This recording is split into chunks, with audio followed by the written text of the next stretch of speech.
Assalamualaikum warahmatullahi wabarakatuh. Kami dari kelompok 5 10 IPS 2 ingin mempresentasikan apa itu sistem pembayaran dan bank sentral.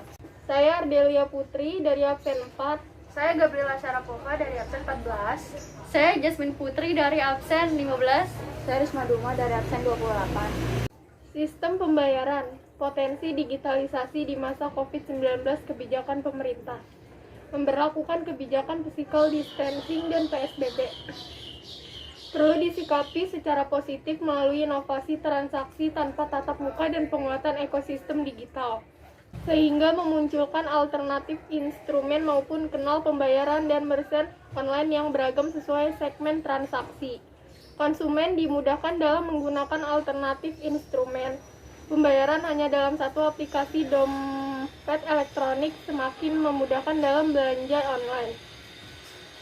3 kelebihan dompet elektronik: lebih fleksibel, beragam akun di satu apps, nilai transaksi bisa lebih besar, maksimum saldo ATM tidak dibatasi. Semua transaksi bisa untuk transfer atau pembayaran. Metode pembayaran digital memungkinkan orang bertransaksi tanpa bersentuhan dengan orang. Pembayaran menggunakan kode QR merupakan pembayaran digital tanpa kontak fisik antara penjual dan pembeli. QR menjadi solusi pembayaran digital di tengah pandemi COVID-19. QR dapat digunakan tanpa bertatap muka karena merchant dapat mengirimkan kode QR kepada pelanggannya sehingga transaksi tetap dapat berjalan dalam situasi pandemi COVID-19. Selain itu, hak kewajiban konsumen serta pelaku usaha perlu dipahami. Penyelenggaraan perlu menjamin keamanan dan kenyamanan masyarakat dalam bertransaksi di era digital. Bank Indonesia melalui visi blueprint Sistem Pembayaran Indonesia 2025 mengejawantahkan dalam 5 inisiatif akan menavigasi dan mengorkestrasi pengembangan sistem pembayaran di ekosistem digital. 5 inisiatif utama adalah 1. Standar Open API, 2. Sistem pembayaran retail, 3. Sistem pembayaran nilai besar, 4. Data, 5. Pengaturan yang adaptif dengan inovasi. SPI 2025 mendukung integrasi ekonomi keuangan digital nasional sehingga menjamin fungsi bank sentral dalam proses peredaran uang, kebijakan moneter, dan stabilitas sistem keuangan. Bayar apapun, kapanpun, dan dimanapun tanpa tatap muka. QR, solusi transaksi pembayaran di tengah COVID-19, siap menuju tatanan baru. Bank sentral. Apa itu bank sentral? Dilihat dari sisi kelembagaannya, Hauke 1973 menuturkan bahwa bank sentral merupakan sebuah organisasi yang terdapat di antara pemerintah dan perbankan. Kemudian, Kish dan Elkin 1932 menjelaskan bahwa bank sentral merupakan suatu alat dari kebijakan publik dan bukan dari kepentingan individu. Apa fungsi bank sentral? 1.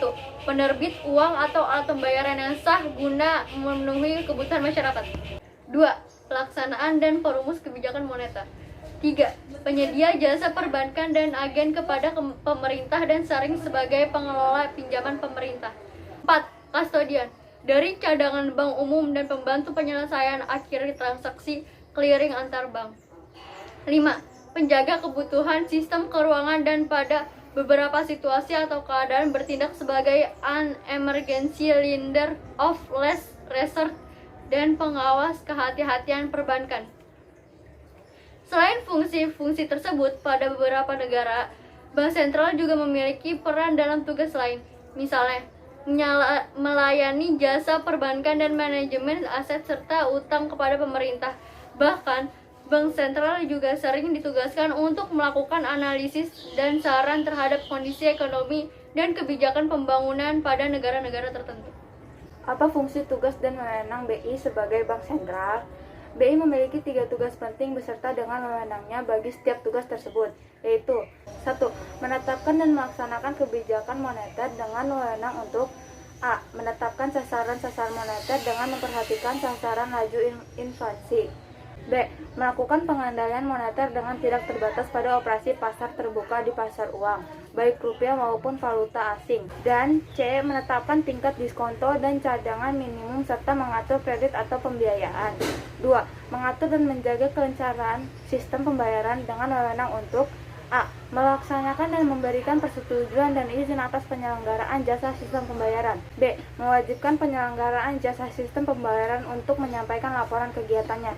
Dan C. Menetapkan penggunaan data atau instrumen pembayaran. 3. Mengatur dan mengawasi bank dengan wewenang untuk A. Menetapkan peraturan. B.